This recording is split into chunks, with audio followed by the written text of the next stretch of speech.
Welcome to The Pestle, reviewing and breaking down movies to look for insights into the movie-making process. Hosted by my buddy. Wherever he goes, I go too. Now let's dim the lights and start the show. Welcome everybody to The Pestle. Today's show is brought to you by Turbo Rush Energy Drink. Get your juices flowing with the drink that'll knock your socks off with Turbo Rush. Welcome everyone to The Pestle. I am Wes. And I am Todd. And we're filmmakers, actors, writers. I'm a full-time writer-director and for a little over 10 years now, which is crazy. And we try to bring all this stuff. You're a musician. We try to bring all of that as part of film analysis, like pulling it apart and seeing, a little bit behind the curtains, or at least our perception of what's happening behind the curtains, which is far more fun than just kind of, I wasn't really the kid who opened the math book and got my problems for the week and just went to the back and just grabbed the answers. I wasn't that kid. I wanted to solve it myself. As nerdy as that may sound, I wanted to know that I could do it. And so sometimes you get it wrong, or sometimes you get it right for all the wrong reasons, which was a lot of my solving methods. To be honest, I got in trouble in calculus as a sophomore for that. Or a junior, but it was fun, doing this. And one of the crazy things that I've really begun to appreciate is our listeners are probably smarter than we are. Like, they're film buffs. Like, we have a lot of really smart listeners, and a really wide, audience. Probably half our audience is actually women. And I find that, really cool. And hopefully that speaks well of us. Hopefully, first and foremost, that, it's a good show and that people find it at some level entertaining, hopefully informative, and maybe on a, secondary, third, some other tertiary level, that we're also hopefully, very respectful in how we carry ourselves. And, we don't say too many stupid things, although we do try to squeeze a few in because we are humans. But despite having so many women listeners, we do not have any women in the movie we're covering today, man. No, we do not.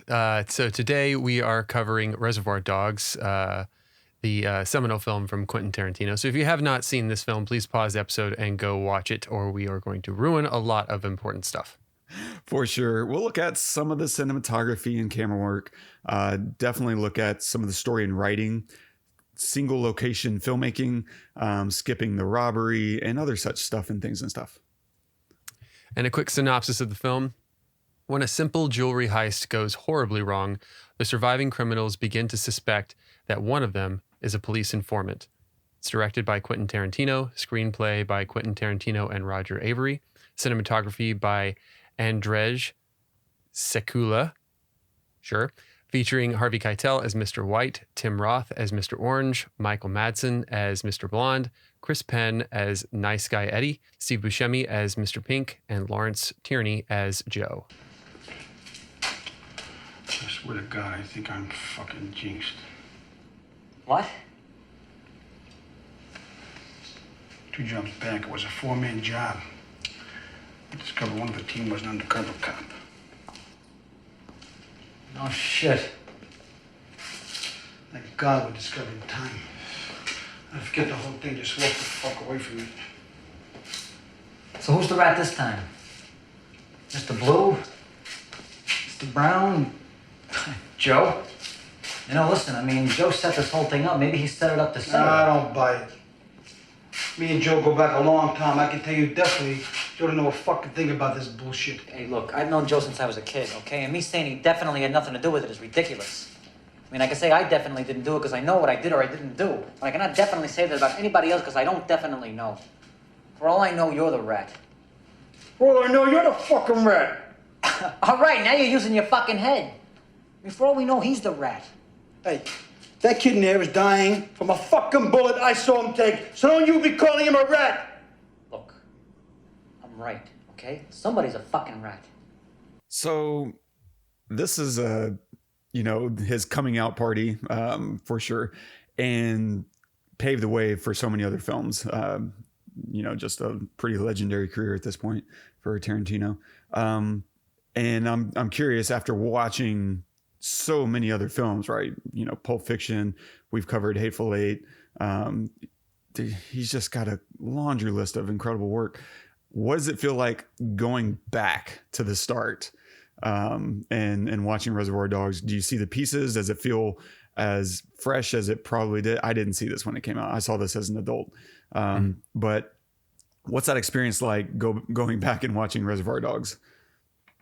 So it's really cool because to me, I can see the genius of Tarantino right here. And I think most people can probably. I think it's one of those movies that you can tell was like a labor of love, right? Where it's like, okay, I don't have a lot, but what I do have is what I know and understand, which is relationships between characters, motivations between characters, and simplicity, right? So keep it simple, stupid, but mix it up like spaghetti, right? And that's what it feels like has been his whole career, which is like, here's a simple idea, but we're going to mix it up and make it feel complex, even though it's pretty simple. You have a group of guys who are going to perform a heist. The heist goes wrong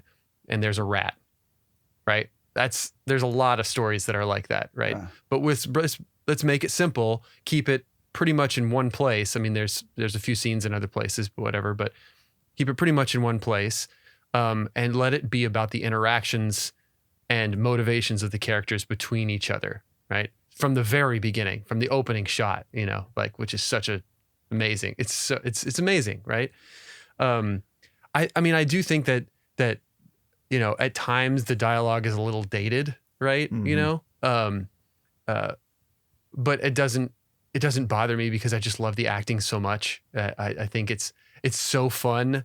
And even though it might feel like some of the lines might feel cheesy or a little old, I also think that that's part of his style too. Mm-hmm. I think he's never really deviated from that. I mean, if you watch Pulp Fiction or you watch Inglourious Bastards, there are always a couple of almost cringeworthy lines that you're thinking, really? Did you really just say that?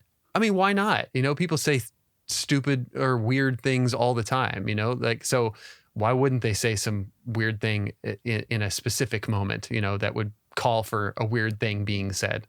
I know that he's pretty stringent on the script, right? And he wants his actors to like stick to the script pretty much, unless an actor has a better suggestion or something happens in a moment or something like that or whatever. But I could feel the filmmaking. I could feel like these moments kind of like coming alive that didn't feel like they were on a page. There were some moments where there was like, one in particular, the door to the warehouse happens to swing open. And who was it? It was it Mr. White? Mr. White goes over and fast guy Eddie follows him. And he closes the door and he comes back. I don't think it was part of it. The part of I don't think it was in the script, I think is what I'm saying. But that says a lot about the actors what would Mr. White do? Yeah, of course he would walk over and close the door. We're not just going to have this yelling conversation, with an open door to a warehouse after we just, did a heist. I'm going to close the door, right? Of course I would be followed to do that, and of course, who is it? Mr. Blonde. Yeah. Mr. Blonde just stays sitting up there on the truck or whatever. And yeah, of course, all those things. Right. And what's funny is if it was kind of an accident, he went out of his way to include it because there's a reverse angle where they cut from the other side of the room where they're still walking back from having closed the door. And so if it was an accident, he kept it. He was like, oh, that was great.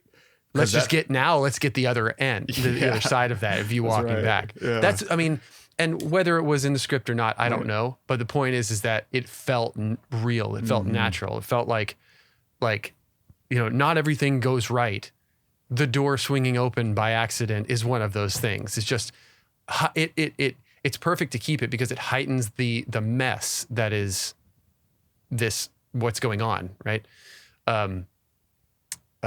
Anyway, to me, I really loved it. I thought there were some really great choices. The ear dismemberment, like the panning away from the ear dismemberment, I thought was, because I know that they got that shot. They actually got a reverse of that shot of him actually cutting the ear off. Yeah, I've seen it, and it's brutal. It's brutal.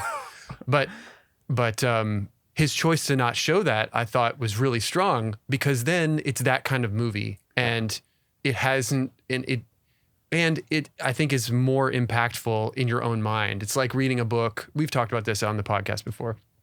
You know, if you read a book, a lot of times it is more visual or visceral sometimes than the movie, because the movie just gives it to you. But the book, your mind can go to way farther places, you know, than what a movie is showing you, right? Or a bunch of different places, right? So it could tell you something's happening, and you could see in your mind 3 different versions of it. So now you've experienced it 3 times rather than just once that's been fed to you. And he's aware of that, even in his young career. And so he doesn't give that to you. He allows you to digest it, and then he shows it to you later. Right. You know, the makeup on that ear is amazing. Yes. Oh my gosh. Whoever did that is incredible. And I mean, Mr. Orange is the one shot. Yeah, I get them all mixed up, right? Mr. Orange is one shot. Correct. His acting after he shot in the back of the car is unbelievable. I mean, the whole time he's just in such writhing pain, and that's very much what I've come to know in reality what it would be like. Being shot in the stomach is reportedly, I've never been, one of the worst pains that you could have. It's just, you just slowly dying. And his whole acting throughout that entire thing. And then towards the end, where he's just, he's not in pain anymore. He's just kind of floating there. Was really brilliant. Buscemi is fantastic.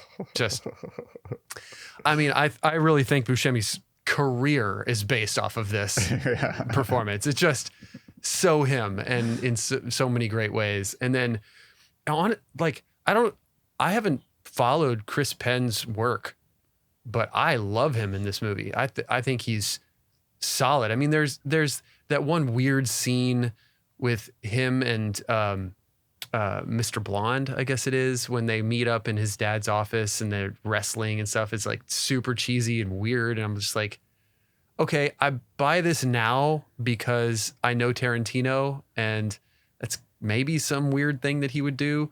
But if I had never seen a Tarantino film and I see this, I don't know. It's kind of... Well, what's funny about that scene and most of this movie, frankly, is the normal adage of screenwriting is to start the scene as late as possible and get out as early as possible.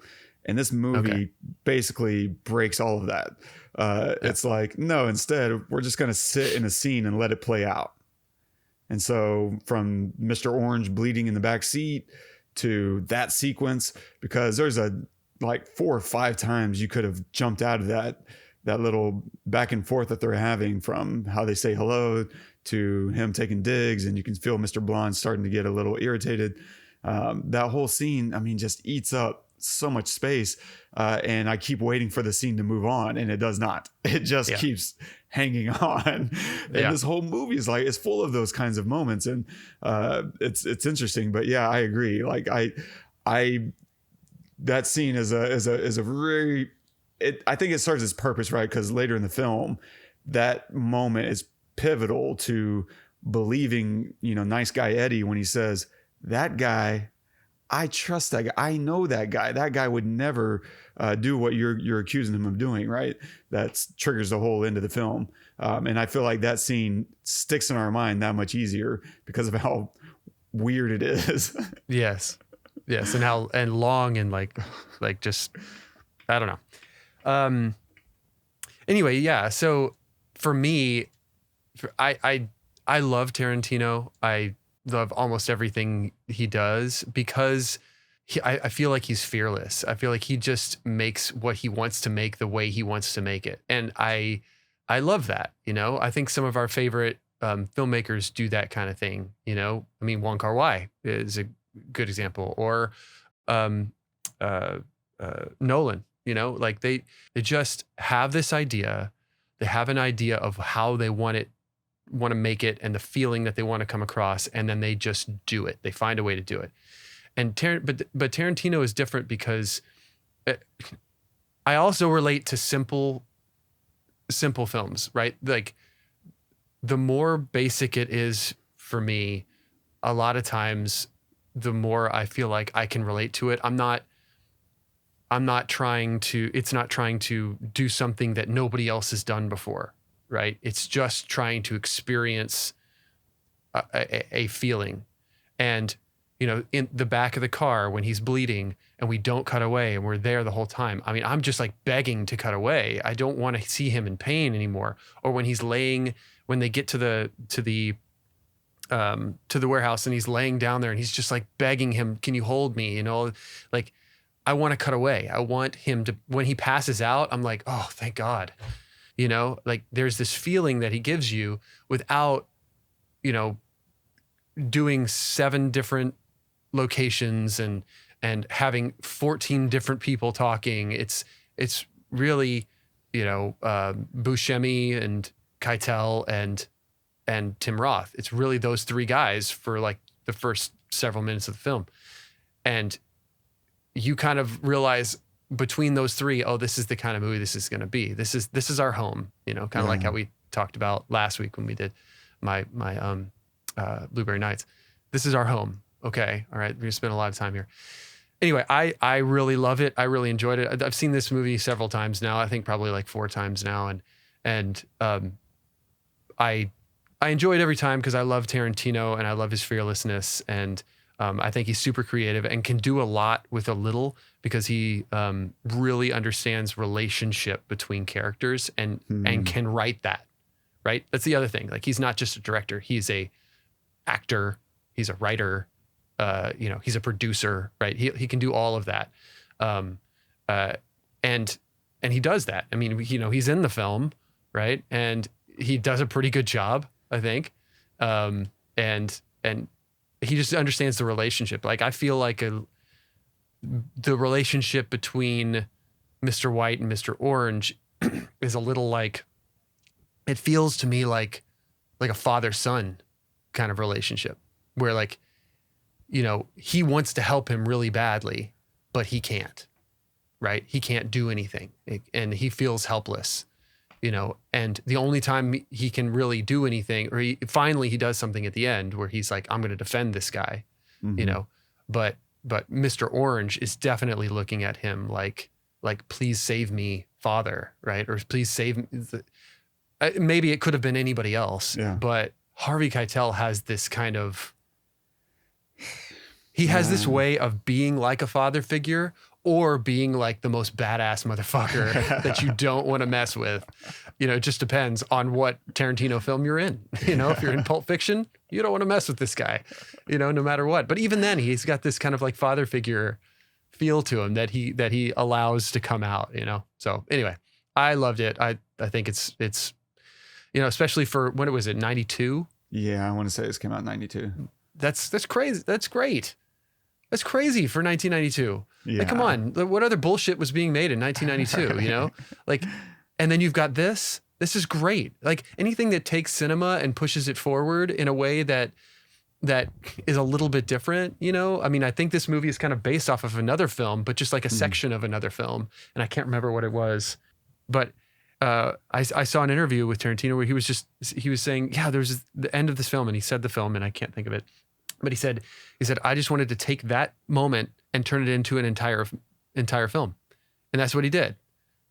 Like, and that's cool. Like, what's the thought of that is like something simple, like this one moment as an entire story. Like, that's a great idea, no matter what it is. You know, you could probably, our discussion, there's probably a movie in there somewhere of Oh, for sure. You know? And even within this movie, I looked at, you know, watching it, you know, for the first time in several years. There's the moment when it looks like Mr. Blonde is about to burn alive that cop. And then suddenly Mr. Orange pops up. I forgot. blazes him down. I kept waiting. I was like, wait, does he burn him to death? I couldn't remember. And Mr. Orange popping up like that. And I'm like, oh yeah, that's right. He's not dead. He's just been so still for so long. There's another famous horror franchise that started its whole series based on the idea that the guy you think is, sitting there dead the whole time isn't actually dead. And I feel like they did the same thing Tarantino did with this movie. They said, oh, I like that. I like that moment. I'm going to turn that into a whole movie. Whole series of movies. A whole series of movies, right? And it's just a genius idea to look at a film that way and say, oh man, this moment gave me something. I wonder what an entire film around this would feel like. What would that look like? How would you build that out? And yeah, I agree. Especially, you're talking about the feeling of the film is largely revolving around those three, characters, Keitel, Roth, and Madsen, playing Mr. White, Mr. Orange, Mr. Blonde, and Mr. Pink. Like that's the bulk of the film. And I think it helps with opening on that diner scene, right? They're all at breakfast and they're telling jokes. It's very light. And then when you strip away Quentin Tarantino from the group, right? Mr. Brown dies off screen. And now the comedic relief is gone. And the rest of the film is just people, at loggerheads the entire time.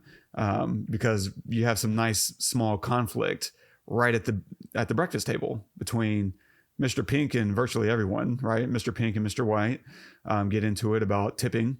Mr. Blonde keeps making this joke about, do you want me to shoot this guy, right? And he's talking about Mr. White. And so they're kind of lightly hinting at, all the main characters who are really going to be getting into it right off the bat. And of course, in the breakfast scene, Mr. Orange is basically dead quiet. He has like one or two lines because he's mafia. He's a bad guy in this group. He's the villain, and that's just a really fun way to set up everyone, set up the dynamics, and then later press on it as the film goes on.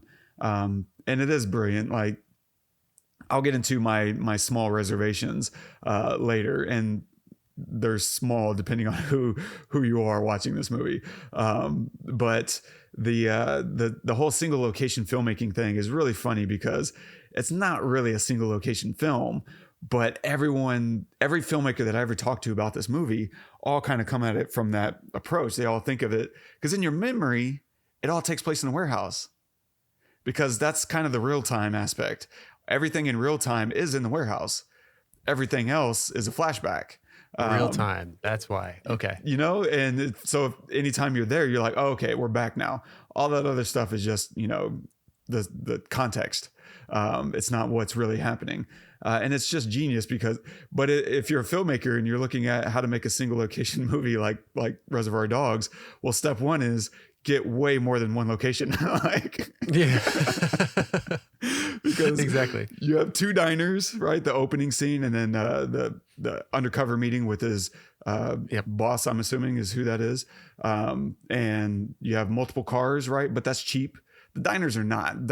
But in some sense, diners can be cheap.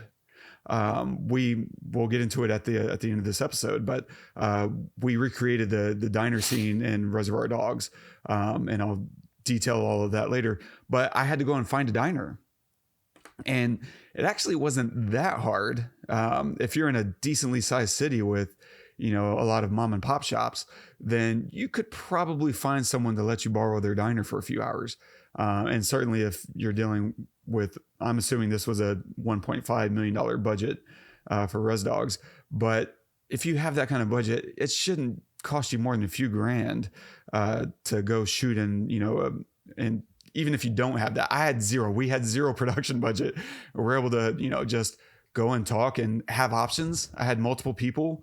One of them, one of the locations that was open is a place called Phoebe's Diner. And that was recently rated as like the #1 diner in America by some notable, I forget who did it. If it was like Eater or but it was like a pretty well known, it wasn't like Bob's favorite diners on like Blogspot. It was like a real place. And, they were really gracious. They opened it up to us. And ultimately I was like, I I don't think it'll quite work here, even though it's like a beautiful spot and really good food. Go check out Phoebe's Diner, I guess. This episode is sponsored by Phoebe's Diner. But we found so many other options. And if you're a no budget filmmaker, man, if you just go have conversations with people, like, yeah, they had a real budget, but you could probably get 1 or 2 diners if you were making Reservoir Dogs on a real, like, no budget kind of basis. Because so you have a couple diners, you have multiple cars, right? You have friends, you have your own cars. You can find cars that's very cheap. There's Street Chase. Streets are everywhere. Like, you can go find a street to shoot on. Now, they probably blocked it off. They got permits because it looked like they were, doing stunts on the street, and you can't do squibs, in broad daylight. Like, you might have an armed citizen or a cop nearby who wants to jump into the mix and, like, hey, not on my watch. So don't do that. But you and I film projects on open streets all the time. Just got to know what the laws are in your street, in your city.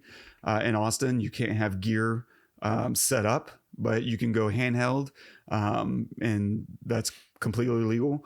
And so I don't know what it is in other cities. Maybe you can set up tripods in other places. I don't know. So shooting in streets is fine. They shoot a bunch in Joe's office. That could be any office in the world. All you need to do is find one with a decent desk, and then stock it full of books and whatever else to make it look like a mob boss, or whatever he's supposed to be. They shoot on a rooftop. I'm sorry, that's pretty easy. You and I one of our first projects was on a rooftop. We looked at several places. There were a lot of rooftop options until we found the right one. So that's not that expensive. They shoot in an apartment. Half your contacts have apartments. See who will let you shoot in there for 3 hours. There's a graffiti wall sequence between him and his other undercover buddy, or his boss, Mr. Orange's boss. That one's probably a little trickier, but once you find it, it's more a matter of safety, depending on where you're at. There's a really cool graffiti park here in Austin that I would love to shoot at. I looked at shooting there, actually, and it was just not safe. A lot of riffraff around there, and you want to make sure your cast and crew feel safe wherever you're shooting. And so for them, they probably had a budget to go have like some kind of escort. Assuming it was, I don't know what part of LA they were shooting in, but it probably wasn't that bad. And then they have I think maybe the hardest one was a bathroom. They have the warehouse, of course. That's going to be where most of your location money is going to. And they have the bathroom within the warehouse. I assume it may not have been.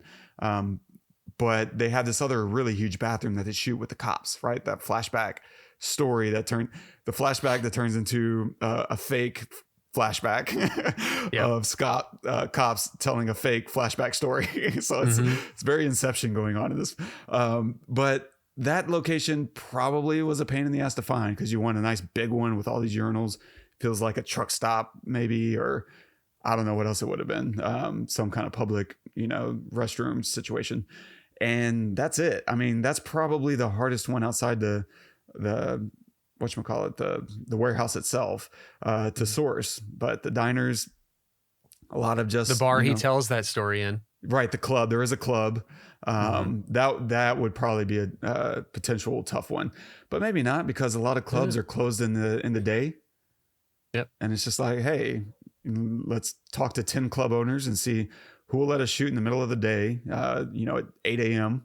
And deck it out however we want. Probably don't have to do too much if you're a low budget filmmaker. I'm sure they did their own thing in there, but if you don't have money for that, whatever, just go in there and say, hey, can you turn on the DJ lights in the background, and we'll set up a few keynotes and we're good to go.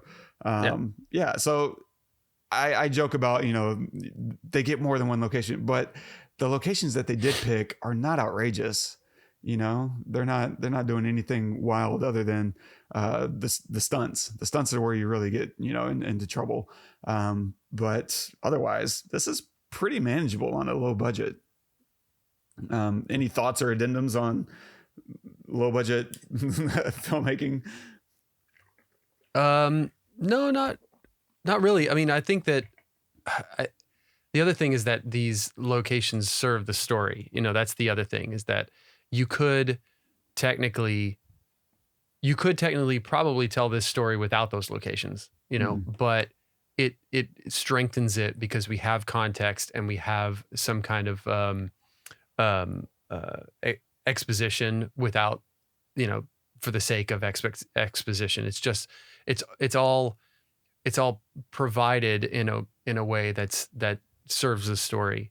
And I think as long as you're looking at another location as, is this necessary, you know, and does this strengthen the story, then yeah. And look, you know, as an indie filmmaker, you're already scrappy, you know, you already, you know, squeeze water from stones every single day. Like, that's kind of just what you do. Hey, actors, So, show up to finding set with your own clothes and bring me multiple options. Right? That's status quo.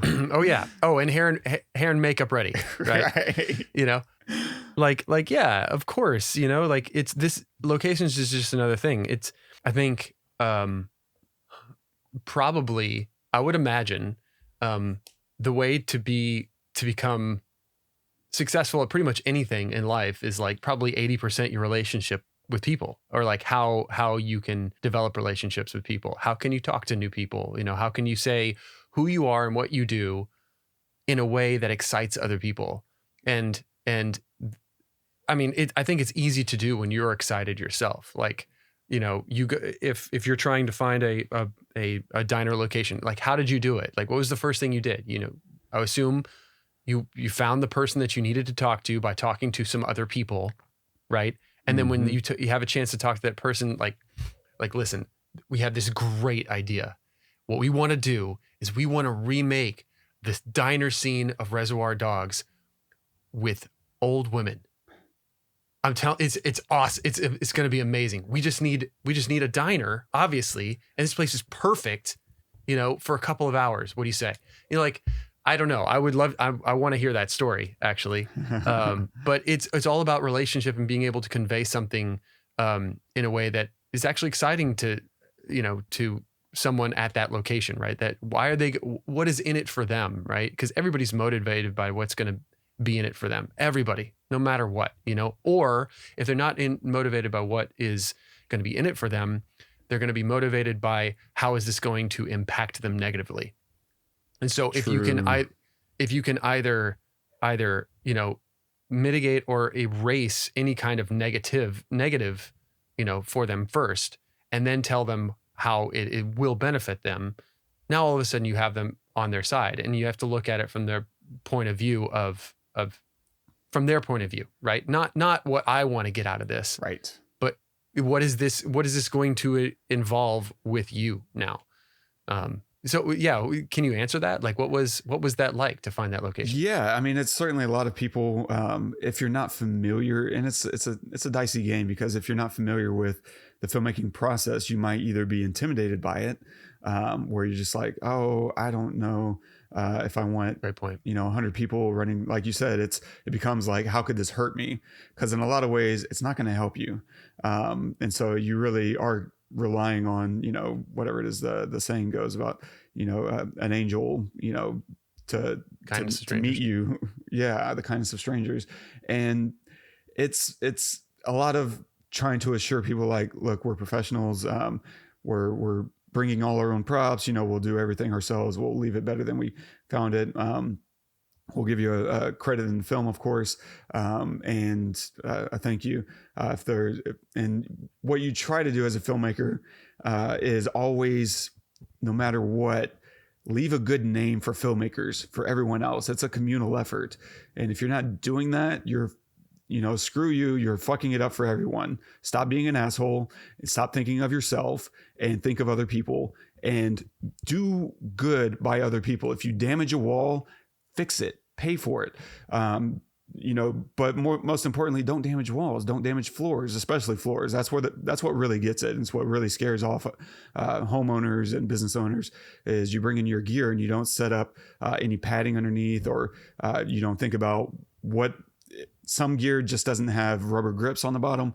And if they don't, you need to think about that and either not bring it, choose a different C-stand, or bring up, your own rugs. And so a lot of it is just creating a good reputation, because that stuff gets around in the business community. They meet each other, they know each other. And if they hear one bad story, I'm not letting one into my business. This is my livelihood. Why would I risk my livelihood so that you can maybe be a jackass in my business? And so I think step one is just leave places better than you found it, and be well communicated. Send all the signals that you are trustworthy as humanly possible. Be that guy that over communicates and goes above and beyond. We try to give people gifts as a thank you, like, oh, what are you into? Oh, you like wine? Man, I have this great bottle of wine I picked up in Fredericksburg. It's my favorite wine. Here, just do this simple, obvious stuff. Create a good communal atmosphere. So that's number one. And so I try to make sure whenever I'm communicating with people that I'm always doing that. But it is very much what you said. Like, I go in, I'm like, oh, I tour around and I'm looking for the right location. And so I'll just pop in a lot of restaurants, starting with Yelp. There's a lot of pictures on Yelp. I'm like, oh, this has the texture that I want. And then maybe I'll make a list. Like I spent, a week or two going through like 30 or 40 options on my list. So I just built a big list of businesses that I scrubbed through online, built a big list, and then would spend a day or two popping around looking at them. And if there's one that I liked, I talked to the host if there was one, or a waitress or waiter if there wasn't. Talk to the servers, talk to the cooks, whoever's at hand, and say, hey, is the manager around? I'd love to ask them about maybe using this location as for a film. And then they'll put you in touch. If not, they'll say, oh no, who you want to talk to is these people. And they'll give you a name and a phone number or email, and then you reach out to them. It's a long game. Like you go through a lot of no's, because a lot of people are like, nope. And that's that. Like, we were working on our last film that was just a busker sitting outside of a business. I wasn't even trying to get inside of a business. I was trying to stand out front of one. And the property manager wouldn't even listen to the pitch, was just no. And I was like, okay, well, I understand your concern. Here's, is there anything I can do? Like maybe a deposit fee, I can, get insurance, happy to provide XYZ. And they came back and they were kind of an asshole. They were just like, the answer is no. And that was the entire exchange. I was like, cool. Everything in you wants to like go guns firing right back at them. But again, it's a community effort. I don't want to ruin it for someone else, because maybe they're having a bad day. Maybe they're just busy and they don't see it as them being curt. To them, they were just like, hey, I don't have time for this. I have 1,000 other things, because I'm running a business, Wes. I'm not running a Wes, concierge service. And so you have to remember from their perspective what they're dealing with, and don't make something that hurts your feelings worse. It can always get worse. Because for all you know, now they have my contact info. What if they want to ruin my name around the business community? Don't do it. So in every way possible, be kind to strangers as much as you're hoping for the kindness of strangers to help you. Take that into account. And so, yeah, after getting a few in contact with several owners, I was able to get some options, and it was just a matter of doing what you could to mitigate their potential. And then it's scheduling. Oh man, I had to do a lot of producing for that thing that I was really trying to avoid doing, but I'm really happy. It was fun. I'm glad I did, because we'll get into that. But yeah. It was very much what you were saying, like one step at a time. Yeah. And also it's okay if it's a no, right? Because like, for example, the short film we shot, that location was fantastic. It turned out, to me, I think way better than where it would have been. Right. Agreed. Way better for the story. I think way better for the ambiance, the sound, way better for the background. Like the whole situation was great. So a no isn't necessarily the worst thing in the world. Could be your gift. Yeah, could be. Yeah. My hesitation with the place we ended up filming was I wasn't sure if we were going to get a lot of riffraff, because we're right there in the middle of downtown, a lot of traffic. So it's just hard to know if someone's going to set up across the street with a boombox. Like, we have a lot of pedicabs, and we still got some, but it was just amazing. Like that really worked out in our favor. To your point, it was the gift that we needed. I was just hesitant to lean into, but grateful that we did. The fun thing about this movie though, Reservoir Dogs, is it does take place in a warehouse. And what's interesting about it is we skip the action, right? We skip the robbery, and doing that is really fascinating because it provides all the dramatic irony. If we had actually been at the robbery, we would know everything there is to know. And that's where all the dramatic irony of, the audience knows something that the characters don't. And there's a lot of great uses for that. But this film instead says, no, we're going to stay with the characters. And as they try to figure out what happened, we're going to be in their shoes with them, trying to understand and piece it all together. Right. And that makes it messy. This movie becomes very messy, very paranoid driven. And it also goes to your point about off-screen violence, right? We don't see the ear get cut off, right? Instead, we pan over, we listen to the struggle. And as you pointed out, it's much more violent in our heads, even though we could have watched the violence. Hearing it, you squirm because we've already cut away. You can't get away from it still. Like it's so brutal. But what it's doing, the entire movie is doing that though. It's building the entire world in our imagination. We keep hearing about the robbery, right? There's blood and bullets everywhere. Where's Brown? He's dead. What about Blue? Dead. Right? We keep hearing about everything that we didn't see. We're trying to piece it together, and intercutting all these flashbacks out of sequence further makes it messier, right? It creates a sense of depth and a story that's very straightforward, and it's making us piece it all together in our head. And it just builds it out. Like the flashback to Pink as he's talking about how he got away. He's like, guns blazing, man. Whenever I saw the stuff hit the fan, I was running, I started firing. And then we cut back to Pink running down the street, cops behind him, and they're trying to get a clear shot and clear people out of the way, right? That little tiny flashback adds scale to the world.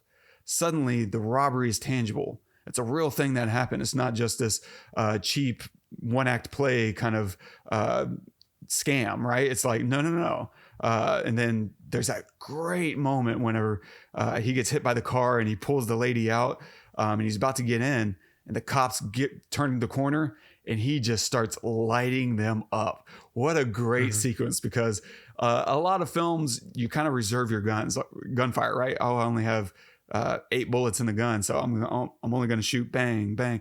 He just rips, and it's just beautiful, and it's hectic. And that chaos in that moment is so good. I love it. And if I could point out too, real quick, just to add on to the running scene from Mr. Pink, that's a great way to avoid needing a bank. Exactly.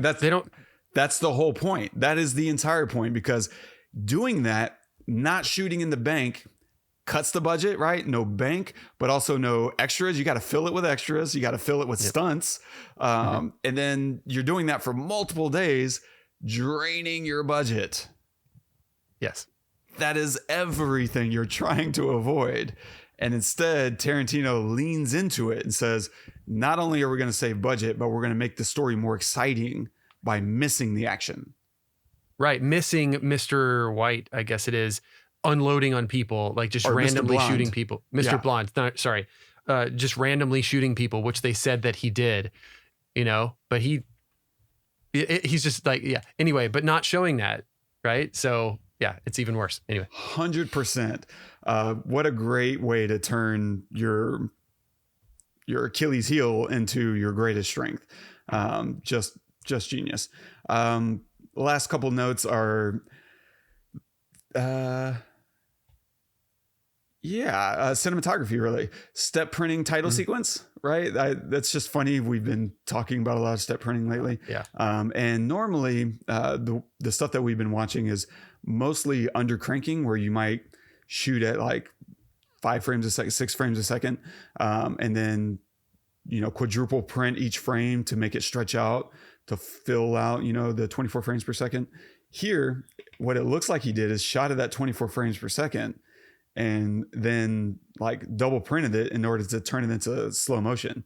So he might have like turned 24 frames per second into 6 frames per second. And he used it to create slow motion, and that gave it its own specific effect. And it's very Reservoir Dogs. Like, you see this referenced even in other films. Swingers, they use it as a homage in one of their transition shots. Other films reference it, and to you and I, it probably looks a little, goofy, but it's specific to this film, and it works. It's, yeah. How would you? So wait, how would you do that? You'd shoot it at 24. You'd play it back at like 60. So what? Maybe like 50%. So in Premiere, you might pull that 24 frames per second and just slow it down to half speed. Oh, okay. So it's in a sense step printing. Yeah, because the only way you can do that, slow right, motion. is by repeating multiple frames in order to stretch it out. Okay. Wow, that's so confusing. Yeah, it's so weird. Okay, got it.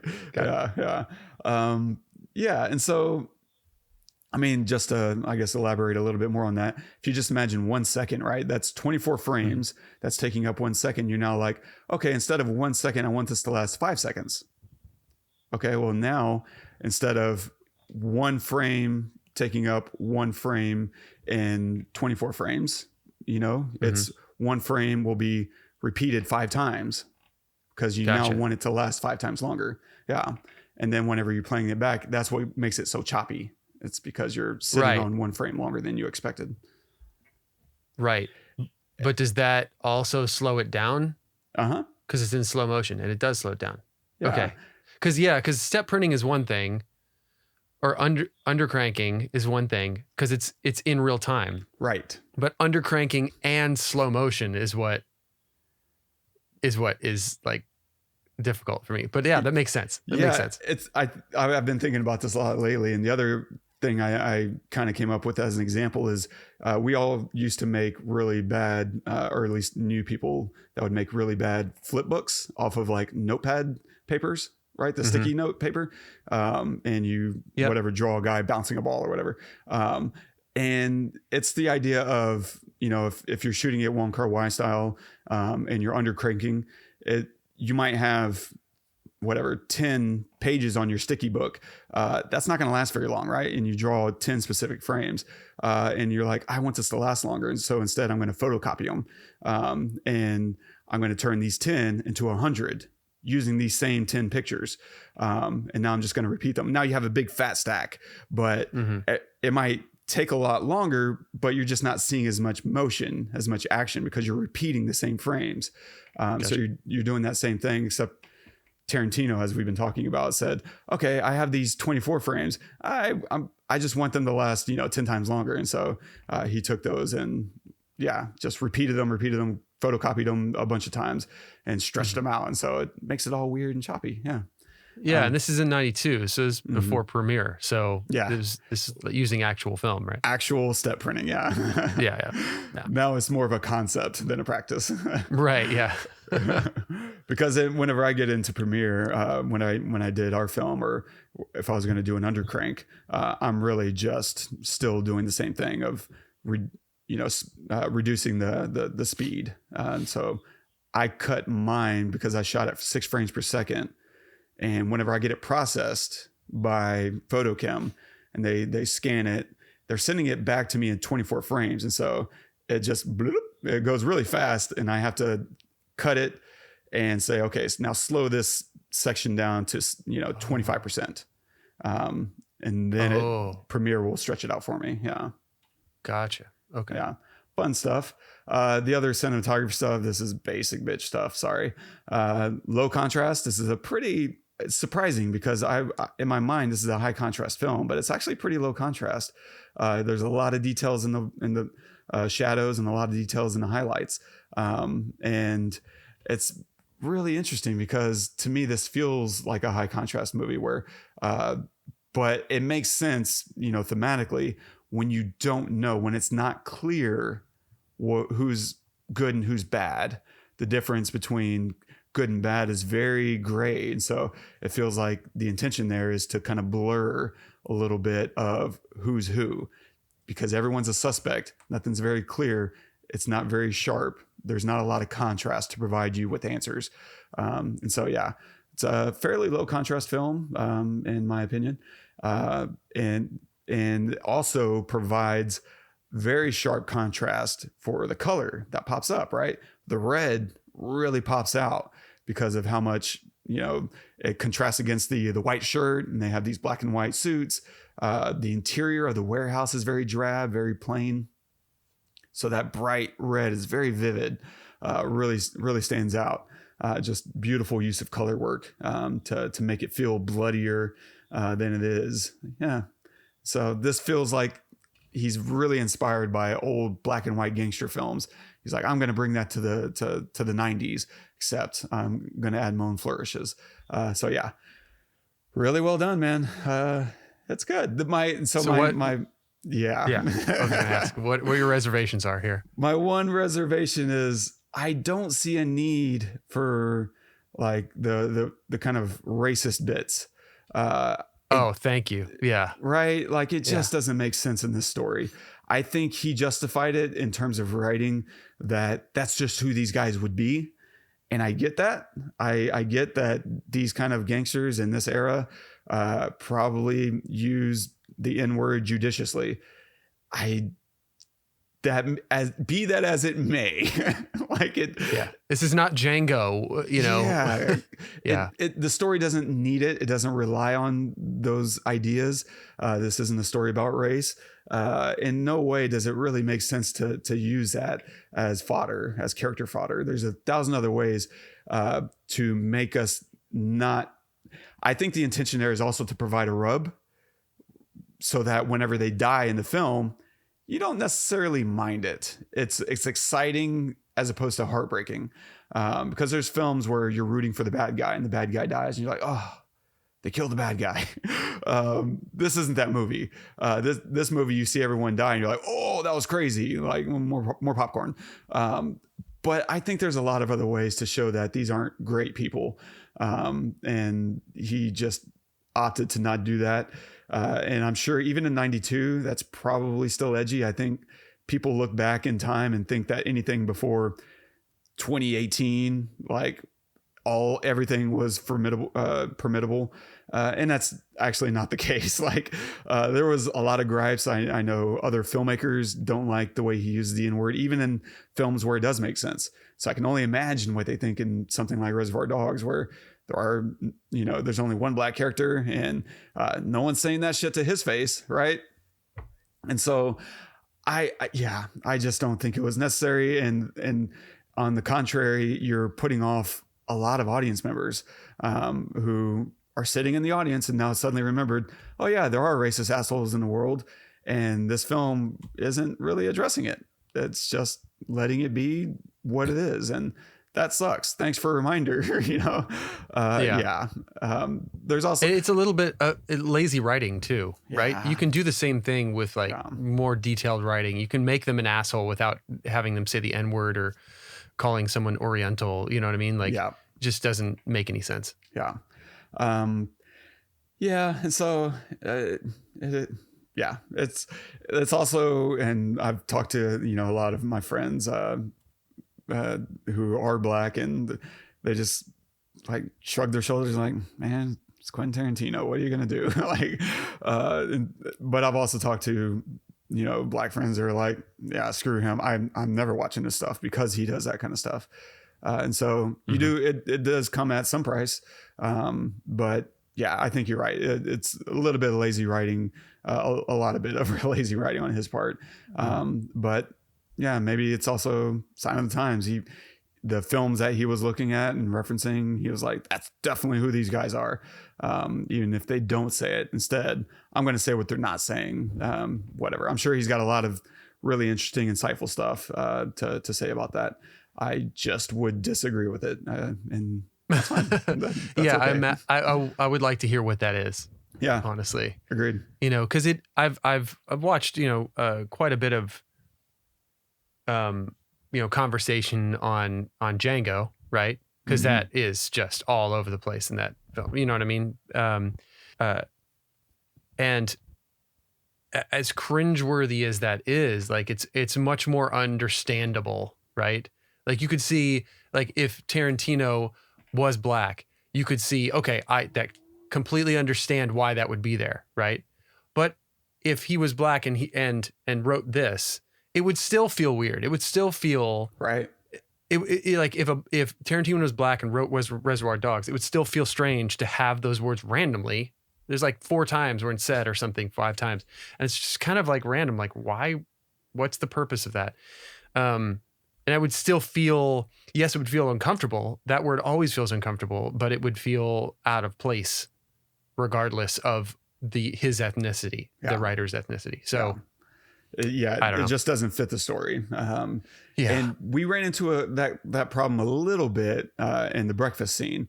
Luckily, there was no N-word in the opening scene, but there is a Jew reference, and you know, it's we wrestled with it a little bit, and ultimately said, okay, look, we're sitting here trying to do an homage, and so I tried to edit his script as little as humanly possible, and we ended up keeping it. Just because it felt in keeping with what he wrote. Like there's other really outrageous stuff that's said in there. And it's just trying to play in the same sandbox and honor his work without, and I just couldn't find a way around getting at what he was trying to get at with that line. Yeah, we'll talk more about directing a Tarantino script here in a few minutes, but yeah. Any other thoughts about Res Dogs? Well, I wanted to ask you who your favorite character is. Oh man, I think for me it's Mr. Orange. I think it goes back to what you're saying about his performance. I really just love the way he plays his whole character. Even the little flashback scene when he's trying to nail down the commode, you know, story, and you're watching him kind of work through it, and he's getting confident, and now he's finally got all their attention. He's in the club and he's telling the story, and he's just shooting it off, like, you know, having to answer questions on the fly. The way did he prepare, right? Because now he's answering that question of what do you get thrown in for? Oh, no, this dude, I don't know, it's like tickets. He got pulled over and they found warrants on him, and he gets sent to lockup. Anyway, back to my story, right? He takes it like it's just clicking along, and seeing that contrast with him as a dying man, pale, flush, and his voice pitches up, and it's just beautiful, beautiful work. And Tim Roth is just an incredible actor. Yeah, and so I think Mr. Orange is probably my favorite. What about you? He's my favorite, but I think that the best written one is Buscemi. Yeah, Mr. Pink for sure. Mr. Pink, 100%. I mean, if for no other reason, his interactions with Joe, because he's this like, I don't, you know, F you, and I do it my way, and I don't tip, and why pink is for girls or whatever. And then he just gets put in his place, both like every single time. He's such a little weasel, right? He's a complaining, whining little baby. He in the diner, he won't tip. He doesn't like it, whatever. And Joe's like, give me your GD dollar, and he's like, fine, but I don't like it. And then when he complains about being Mr. Pink, he's like, you're Mr. Pink. He's like, okay, all right. He backs down like a little wuss every time. And then at the end, he's the only one that lives. And the little weasel goes out and he like takes the diamonds and stuff. And it's just, well, he doesn't really live, I don't think. I think he probably ends up dying. Yeah, I was going to ask if we can hear him dying off screen. I forgot to really tune in for it because I was so busy watching Mr. Orange and Mr. White. Oh, yeah. I think he dies because you hear a lot of gunshots and screeching and stuff. So I think he gets shot. Yeah. Another off-screen death. Another off-screen death. Yeah. So he gets his in the end, I think. They all do. Really. Yeah. Nice. But yeah, good answer though. I think you're right though. I think my favorite character is Mr. Orange. But I agree with you as well. Mr. Pink is incredibly well written because it's all very consistent in keeping with who he is as a character. Yeah. I mean, it makes sense that he would also start bitching about how the heist went wrong and connecting dots to someone betrayed us because he's just kind of a complainer. Yeah, that's what I'm saying. He's like a whiny little baby all the time. I don't know. It's not me. I know it's not me. It could be you. Is it you? I don't know. It could be him. Like, whatever. Anyway, I know it's not me. So good. Nice. Yeah. What are you going to recommend this week? So this week, it's not I wanted to recommend another Tarantino film, but I decided, as I was looking through, I've recommended a lot of his films already, so probably going to just stay away from him a little bit. I'm going to recommend Sin City. I remember the first time I saw it, I thought, what is this? I'd never seen anything like it. And it was confusing, but entertaining, but didn't know if I liked it or not. But on a second viewing, I think it's just brilliant in the way that it was put together, and like, I don't know, don't think it could have been made at any other time, than when it was made. So yeah, Sin City. Nice. I'm going to recommend a short little film called Run, Lola Run. Pretty sure it's a German film, but don't quote me. I haven't watched it in a while, but it came out in the late 90s, and it kind of plays in the same creative sandbox where we're going to do a lot with very little.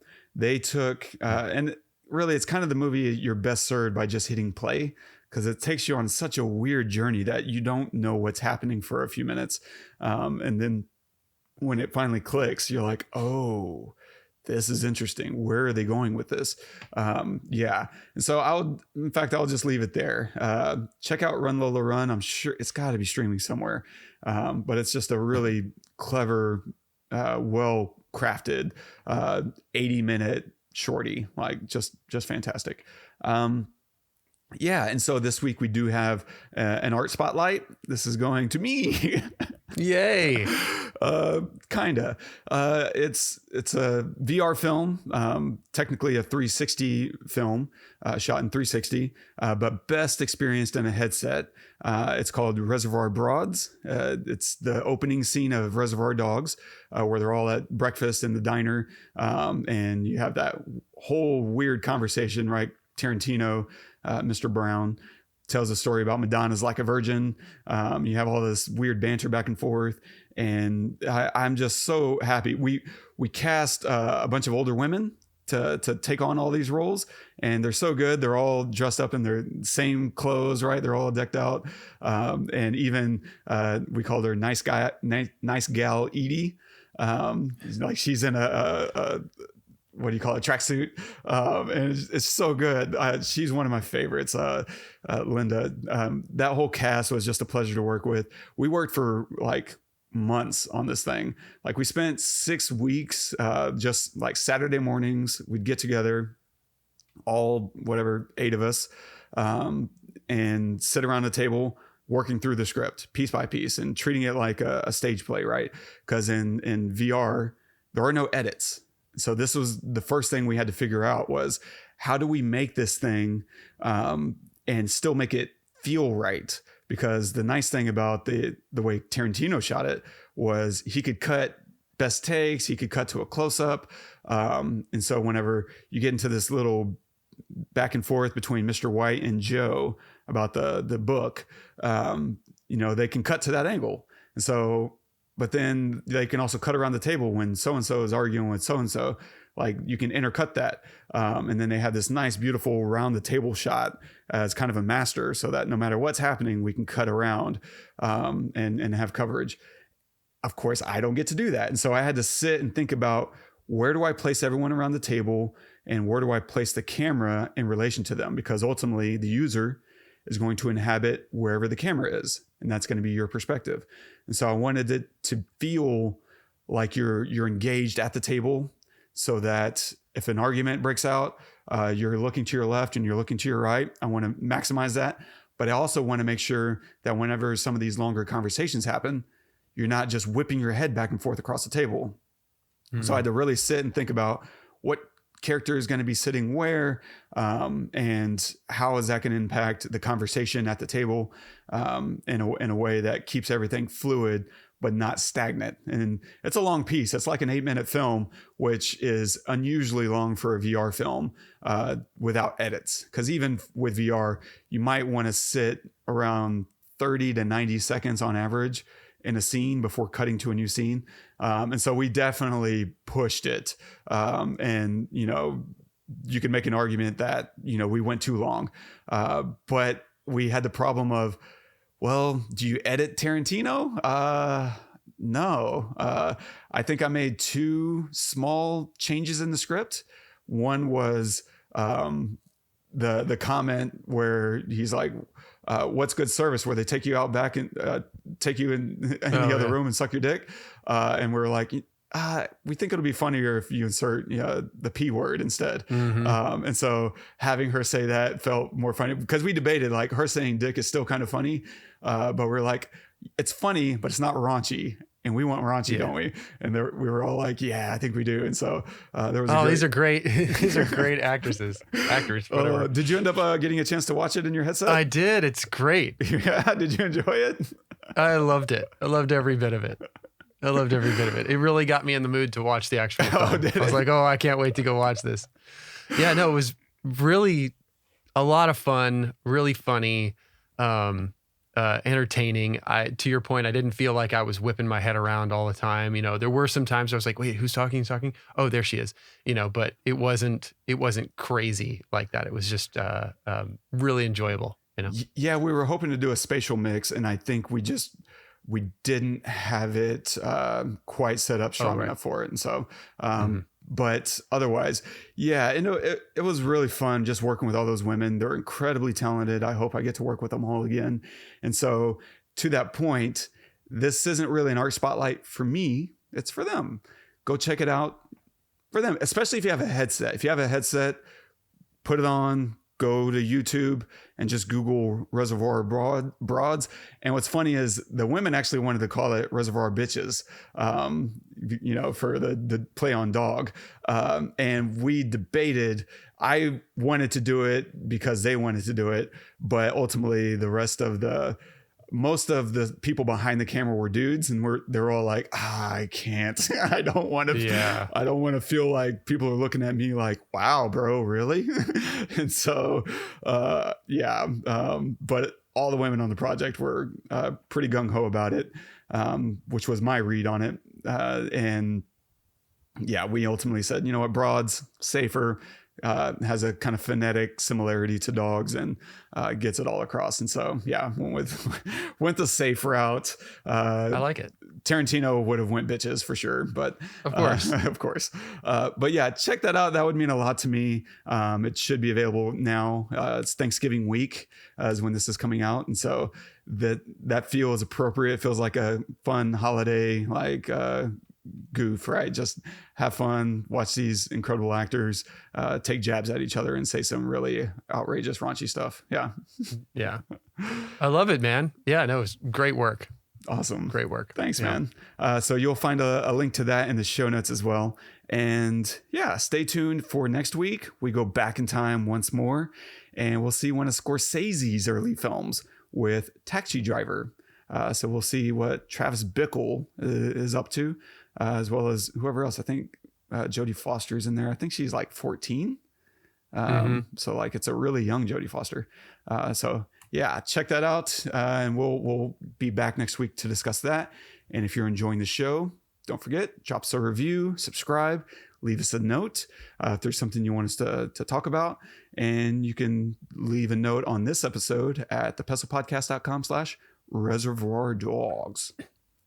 And our quote of the day is from David Mamet. You've got to stand being bad if you want to be a writer, because if you don't, you're never going to write anything good. That's brilliant. Yeah. You got to be able to sit there in it. Yeah, it's rough. Right? Like if you're a writer and you've never written something that you're like, oh man, that just did not hit the mark, then you're not really a writer. Like, I don't care who you are. Yeah. You've written something that you're like, that was a learning experience, and I'm okay with that. I've certainly got plenty of those, and I'm sure I will still, like, you never really stop writing bad stuff. You just get better at recognizing how it could be better. And you go through that process. But I think that's really pertinent for this film. For one, David Mamet, pretty well-known stage, playwright. And he, in this film, Reservoir Dogs, feels like a play, right? It feels like a lot of the way it's shot even feels like a play. When we're in the warehouse, a lot of these really wide shots, and the actors just kind of roam free doing their own thing. So it really embodies it. But also, this isn't really, from what I understand, Tarantino had another film that he made. And I know Edgar Wright has the same thing where he made a film and he's like, this is terrible. I'm not showing this to anyone. And Tarantino, I want to say, did the same thing. That I don't know if it was a film or just a short film, if it's a feature or short, but My Best Friend's Birthday is a film that he made that he's like, this is terrible. I'm not letting anyone like watch this. I'm burning it in a fire. And so whether that's truth or myth, I'm not entirely clear on, but it's a process. Writing, getting better at writing, getting better at whatever you're doing. It's iterative, right? Get your repetitions in. Yes, your early stuff is going to suck. And we reference Ira Glass all the time, right? The gap. You have a vision in your head. Just be faithful to it. Mm-hmm. And be kind to yourself, because, yeah, you suck right now. Admit it. First of all, don't act like you don't. Own it. But keep going, mm-hmm. and it gets better. Usually everything gets better. Eventually also everything gets worse because there's death at the end of the road. But in between, things get better. Do it but not for too long. That's right. Yeah. No, I mean, and to this quote, I mean, like, you've got to love your bad guys, right? You've got to love your villains, because you got to be faithful to them as well, because they have motivations. And if you're the best villains in all these great stories, like, they had to be written from a place of love, of understanding, of empathy, right? From no one else, from the writer, right?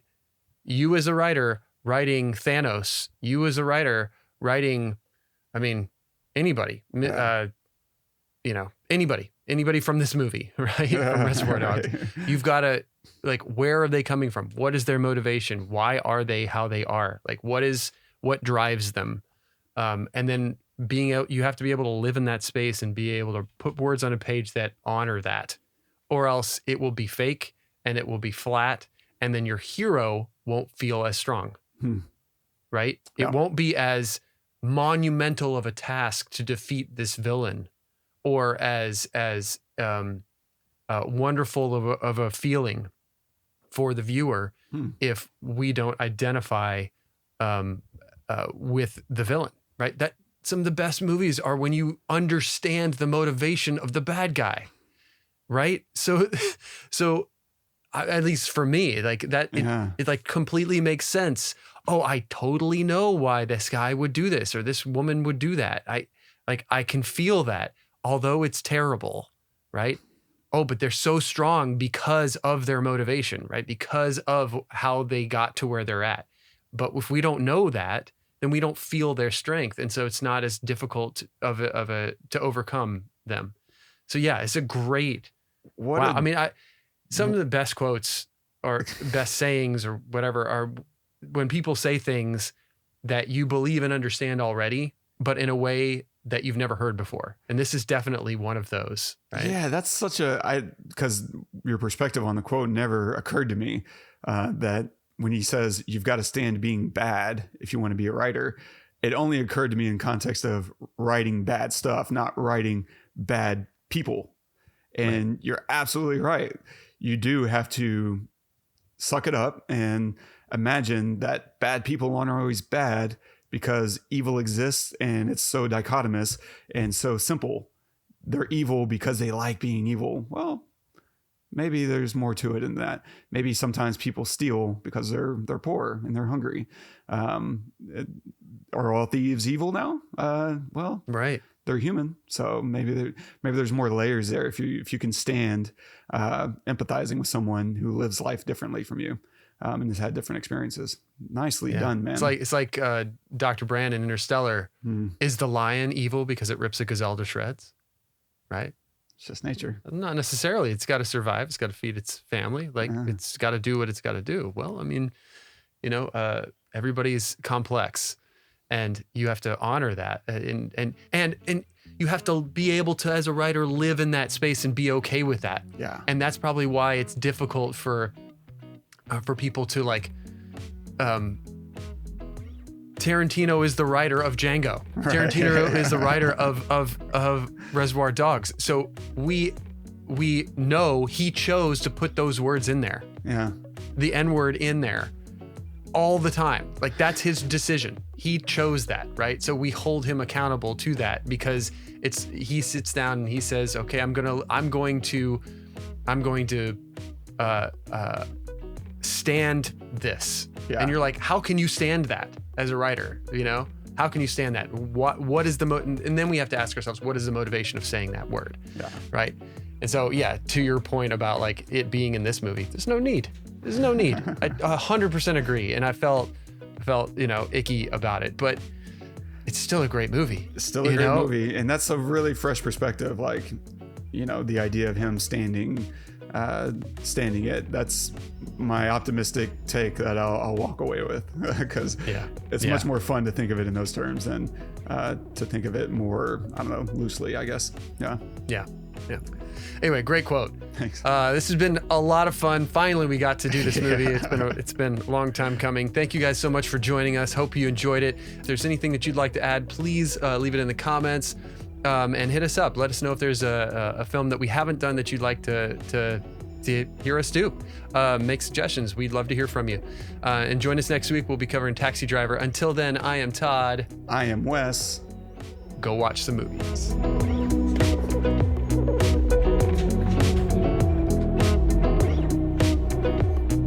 You got me. Oh, wait.